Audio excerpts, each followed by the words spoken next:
রবিবারের ভারত পাকিস্তান এশিয়া কাপের ম্যাচে প্রথমে ব্যাট করতে নেমে পাকিস্তান ভারতকে 172 রানের লক্ষ্য দেয়, যা ভারত 7 বল বাকি থাকতেই অর্জন করে ফেলে। অভিষেক শর্মা এবং শুভমান গিলের মধ্যে 105 রানের উদ্বোধনী জুটির সুবাদে এশিয়া কাপের সুপার 4-এর ম্যাচে ডিফেন্ডিং চ্যাম্পিয়ন ভারত পাকিস্তানকে 6 উইকেটে হারিয়েছে, যা টি-20 ক্রিকেট টুর্নামেন্টে তাদের চির প্রতিদ্বন্দ্বীদের বিরুদ্ধে দ্বিতীয় জয়। মে মাসে পারমাণবিক শক্তিধর প্রতিবেশী দুই দেশের মধ্যে সামরিক সংঘাতের প্রেক্ষাপটে দুই দেশের মধ্যে চলা উত্তেজনার মধ্যে এই ম্যাচটি অনুষ্ঠিত হয়েছিল। ফলে দুই দেশের খেলোয়াড়দের মধ্যে কোনো রকম হ্যান্ডশেক হয়নি।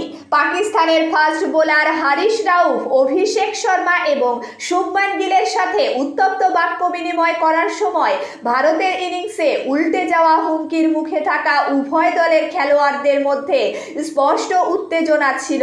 খেলার শুরুতে প্রথম ব্যাট করতে নামেন পাকিস্তানের প্লেয়ার ফখর জামান। তিনি মাত্র 15 রানে আউট হওয়ার পর দ্বিতীয় উইকেটে সাহেবজাদা ফারহান এবং শাইম আয়ুবের মধ্যে 72 রানের জুটি গড়ে পাকিস্তান ইনিংসের ভিত্তি প্রস্তুত করে। 10 ওভার শেষে পাকিস্তানের রান হয় 1 উইকেটে 91, কিন্তু পরের 6 ওভারে পাকিস্তান একটিও বাউন্ডারি মারতে পারেনি, কারণ আয়ুব 21 রানে, হুসেন তালাত 10 রানে এবং ফারহান 45 বলে 58 রান করে পরপর আউট হয়ে যান।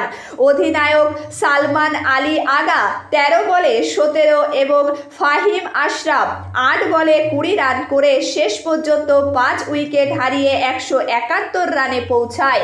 এরপর রান তাড়া করতে নেমে প্রথম বলেই শাহিন শাহ আফ্রিদিকে ছক্কা মেরে ভারতের ওপেনার ব্যাটসম্যান অভিষেক শর্মা তার অভিপ্রায় প্রকাশ করেন এবং 24 বলে 4টি বাউন্ডারি এবং 4টি ছক্কা মেরে তার অর্ধশত রান পূর্ণ করেন। শুভমান গিল 28 বলে 47 রান করেন, কিন্তু 10ম ওভারে ফাহিম আশরাফের বলে তিনি আউট হয়ে যান। পরের ওভারেই হারিস রাউফের বলে 0 রানেই আউট হন অধিনায়ক সূর্যকুমার যাদব।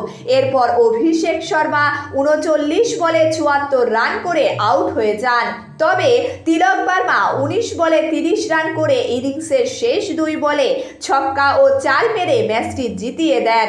মঙ্গলবার পাকিস্তান ও শ্রীলঙ্কা মুখোমুখি হবে।